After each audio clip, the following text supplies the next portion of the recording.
Kurkistetaan vähän alaspäin.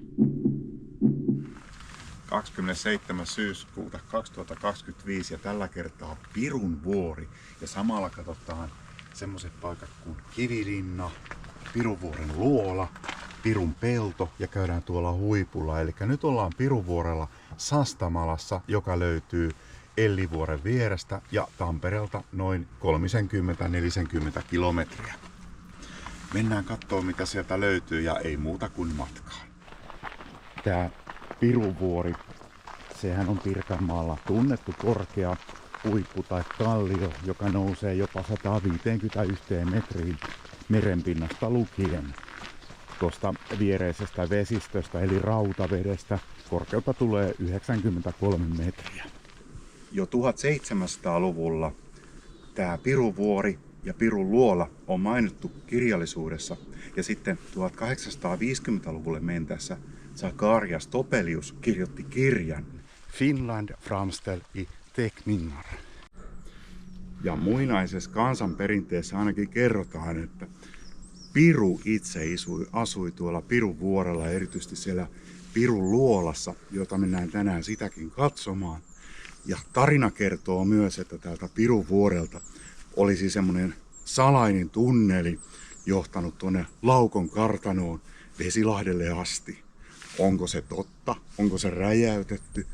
Mäkin olen sen tarinan kuullut monta kertaa. Mutta tänään mennään tsekkaan ainakin linna ja se vuori ja se luola. Sinne siis. Ja metsikkö täällä, sehän on mustikkatyypin kangasmetsää. Ai joo, toi metsätyypin määrittely, sehän menee tämmöisien opasvarpujen ja kasvien avulla, mikä tuossa ihan pintakerroksessa kasvaa. Ja siitä voi sanoa, että minkälaisesta metsikköstä on kyse. Ja tämmöisessä metsässähän tietysti tapaa aina metsän väkeä. Tonttuja, keijuja, maahisia, mitä näitä kaikkia onkaan. Ja tietysti metsässä on metsän kuningas Tapio. Ja metsän kuningatar tai emäntä Mielikki.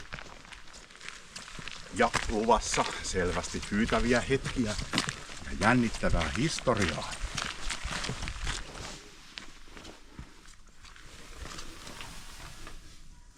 Tässä sitä nyt ollaan, Kivilinnalla. Ja tämän Kivilinnan rakensi sellainen herra kuin Emil Danielsson. Emil syntyi alun perin Venäjän puolella, muutti Suomeen, kasvoi ja opiskeli Turun suunnalla ja muutti sitten tänne Karkun maisemiin ja pystytti oman taideatelieen. Hän vuokrasi tästä alueelta tontin tai tilan 50 vuodeksi ja pyysi alueelta 3 vahvaa miestä, väkivahvaa miestä, rakentamaan tämän Kivilinnan. Tämä Kivilinna on rakennettu tuon läheisen Pirunpellon kivistä, sieltä poimituista kivistä, ihan sen ajan työkaluilla, meistillä, pienellä lekalla ja itse tehdyllä vinssillä, siis vailla mitään nykyajan työkaluja. Seinät ovat jopa 2 metriä paksut. Tässä linnassa hän asui ja maalasi sitten tyypillisesti maisemia ja alueen kyläläisiä tunnettuja henkilöitä taideteoksiinsa. Tätä varmaan miettii, että kuinkahan lämmin tai kylmä tää on ollut talvella vaikkapa. No, tää linna tilkittiin sammaleilla sekä hiekalla, että kyllä se lämpö pysyi siellä pirtissä tai linnassa. Ja nykyään tämän alueen, Pirunvuoren alueen, täällä omistaa Luonnonperintösäätiö. Luonnonperintösäätiön hän perusti Pentti Linkola-niminen herra jo vuonna 1995.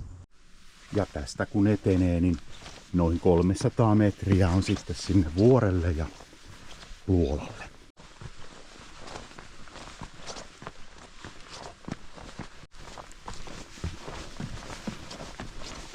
Täällä on aikamoiset myllerrykset aikanaan ollut ja sitä pirua karkotettu. Nykyisin, kun olot on rauhoitettu ja rauhallisia, voi täältä vuoren laelta hyvällä säällä nähdä jopa 4 kirkkoa. Karkun kirkko, Sastamalan Pyhän Marian kirkko, Tyrvään kirkko sekä Tyrvään Pyhän Olavin kirkko. Knoppitieto vielä tästä Pirunvuoresta. Tämähän on ihan oikeasti ollut tulivuori aikanaan. Kauan sitten. Perinteinen vichypullon avaus. Aina roiskuu. Tässä kun paikallisella kolilla, niin kuin joku sanoo, istuu, syö ja juo, niin sitä voi vaikka kuunnella luonnon ääniä, siellä joku lintulaulo taustalla. Olisiko koskelo? En tiedä. Ja nyt kun eväät on syöty, niin kaikessa rauhassa jolkotellaan pirun luolaa kohti. Sinne siis. Ui. Ei saameri, ei se ollutkaan sorsa.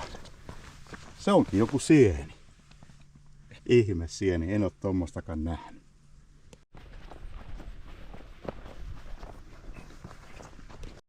Kurkistetaan tästä vähän alaspäin.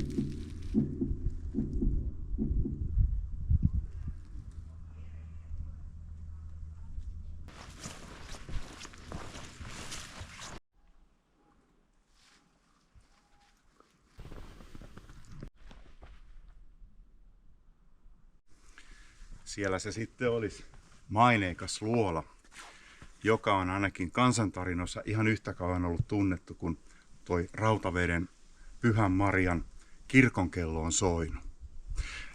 Täältä Piruvuoren luolan suulta Pirulta käytiin aikanaan kysymässä neuvoja erilaisiin asioihin, mutta siinä luolan suulla kysellessä ei saanut viipyä liian kauan, koska jos liian pitkää aikaa vierähti, saattoi vuorelle nousta rajuilma tai jotain muuta järisyttävää.